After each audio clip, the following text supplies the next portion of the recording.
Alright, welcome back everyone, it's your Code King Zaf here. It's time to jump in and cover this week's Battlefield time guide against the twin-headed ogre, one of the most annoying bosses. Yep, we're gonna cover 3 builds, that way everyone has a chance. We got 37 seconds, not too bad, so let me jump in, let me cover all the builds, the battle guides, and also everything I know to get a good time, of course. But very quick everyone, if you want free codes for 2,000 essence zones and mana power extracts, you jump into the link down below in the comment section and support us, because the brand new season just started with a bunch of codes coming out very soon. You want to press that juice red button, you press yes, and you're done. We have 2 codes coming out that you will get very soon. The supporter program is a fantastic way for our viewers to get a bunch of codes sent to them, so jump in, the link is down below in the comment section. And also big shout out to Glorious Potato, the first commenter on our last juice video, and a shout out to Cino, Typo, and X, some of my favorite Battlefield time players. It is thanks to them we have these awesome builds right here. Now it's time we jump in and cover every single build guide. Here is build number 1. We have Mune, we have Furin, and we have Yuki Puki dealing so much damage in this lineup. We of course have our Shadows, we have Bestie, we have Buren, and also Iron, giving us defense reduction, defense pen. Very nice overall. You can swap out Buren for Serbi if you want. Give it a try, it's up to you, but when it comes to the RFX sets, as you can see, we have Blessing on Mune because she's just a support on this build. We of course have the Guardian Storm for him to give us that 10% damage increase, and Verdescent as well to reduce our cooldowns and increase our damage. It does help out, so you want to run this set right here. And of course on Yuki Buki, we have Toughness for damage and Obsidian for even more damage coming in. It's perfect. With these cores right here, you want to swap this one out for this build right here, just because on this build Miyu is just a support. On the other build, she's our main damage dealer, which will result in the other core being equipped, but right now, these are best cores. You want to have this one Yuki Buki because it does increase her ultimate skill damage by a ton, right? The crit damage comes in effect, giving us so much bonus damage. You want to run it with every single core here. These are a must, so make sure you copy them, otherwise your run will be compromised. But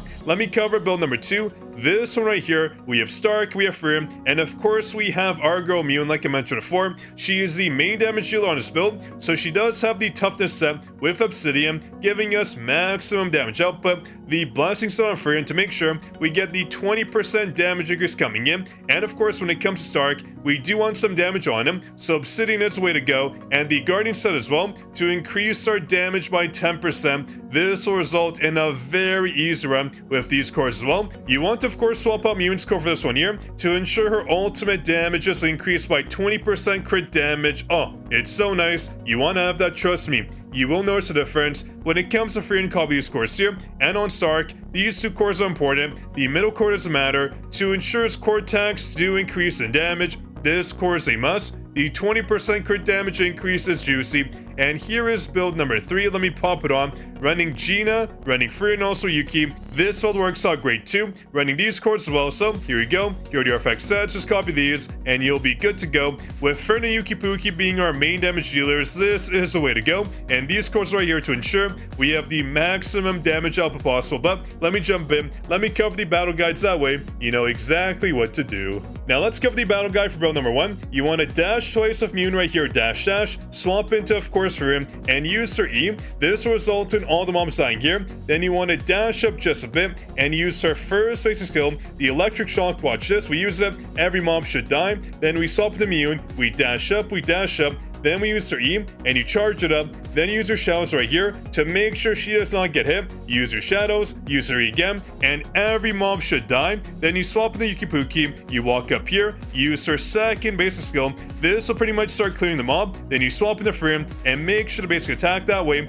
you do get your core attack up. If you want to use, of course, for Yuki Puki's QT to result in even more damage coming out. Now watch, we're going to dash up, we're going to use her E, then we're going to swap into Yuki Puki, using of course her QT to ensure we get just a little bit more damage. Watch, E comes out, the QT, a bit of damage out there, then our Q, then our core attack, then our E again. You want to use the core attack first, so for more damage, but as you can see, we have enough damage coming in. I'm short for time, so I do have to dash a bit to the side. It's okay. The ultimate comes out, and we are good to go, and boom. So, again, when it comes to rotation, you want to use a core attack, then your Q, then your core attack again to result in the most damage output. In my case, I don't have to, so that is the ideal rotation for me. For you, it will be different depending on your advancements, right? But there you go. We got 9 seconds, 17, and 37 seconds. Let's cover build number 2.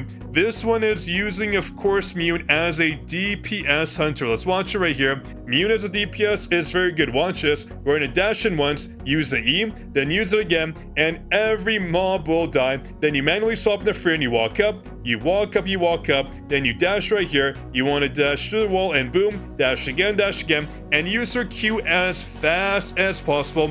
If this buff goes away, the mobs here will not die, so you want to be as fast as you can. Watch. We use a Q, we swap into Stark, and every mob dies. Sometimes they don't die. That's because you were just a bit too slow. So go back and try again to get the one shot off. But we're going to walk up here, watch it carefully, and use this E. That'll clear these 2 mobs right away. Boom. Then you're going to walk up here and use a core attack, and these mobs will die too. Beautiful. Then you want to walk up to right over here where the big golem spawns and use your E, then your core attack, then your E again. Watch it carefully. In my case, that stupid golem didn't die, so I had to walk back. Usually dies, but sometimes they just don't die, which is very annoying. But watch it carefully. We're going to use our E, then our core attack, then our E again. And as the E resolves, you want to swap in the free right away. Watch it carefully. The E comes out, boom. The core attack, then the E again. Then we swap, watch, boom. Free comes out because that's what you want, right? You want to make sure she's up, otherwise your run will be a bit clunky.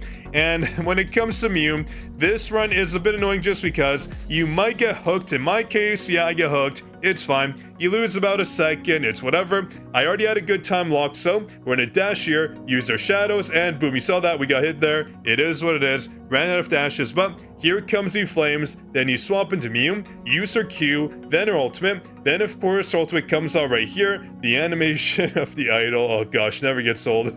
Anyways, that comes out. We use our E right there, then our core attack, then our Q, then our core attack again. Then the E comes out for maximum damage output, but also make sure to swap into Stark. Watch, we charge right here, then we swap, deal as much damage on Stark, watch HP, and boom, the HP just got melted. 43 seconds coming in. That is what we call juicy. This build is honestly very good too. Give it a try. It works out perfectly on this run if you, of course, have the ideal rotation. We, of course, could have gotten a better time, but that's okay. Here is build number 3. This one's a bit harder. Running Gina, you want to dash up here 2 times, then use her Q, then you want to tap her E, then swap in the Fern, and dash to the side, and use your Q to clear this mob here. Then you want to base attack. It'll hit this mob right here, boom, all the mob aside. Then you walk up here and charge her E, okay? Charge it up. It should clear every single mob on the map. Boom. Beautiful. Then you want to walk up here. You walk up, you walk up. Then you want to use your Q right away.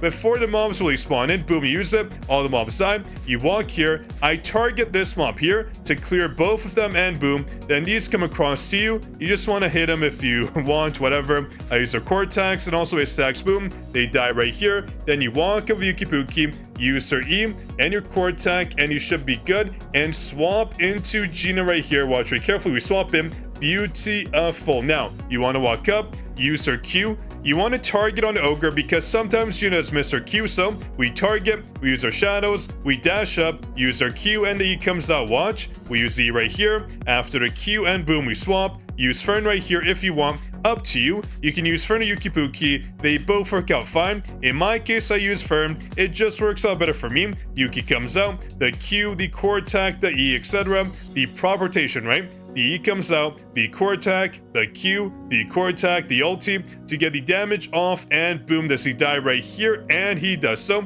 that's run. You can change rotation on the boss how you want. It's up to you, depending on what you prefer. But that's the run. Those are builds. Hope you enjoyed. If you did, drop a like. Make sure to subscribe. I will have the full runs at the end of the video. That way, you can watch some of the slow motion and commentary to see exactly what's going on. But don't forget, if you want codes for 2,000 Essence Stones and Mana Power Extracts, to jump into the link down below and support us. It is 100% free to support. Those brand new codes will be coming out very soon, so you don't want to miss them. So jump in, press that juice red button. That way, you keep on getting all those free benefits because your support was reset for the brand new season 2 weeks ago. So jump in that way, you get all those juicy codes. But on that note, everyone, this is Code King Zaf signing out. I'll catch you in the next juicy video, of course.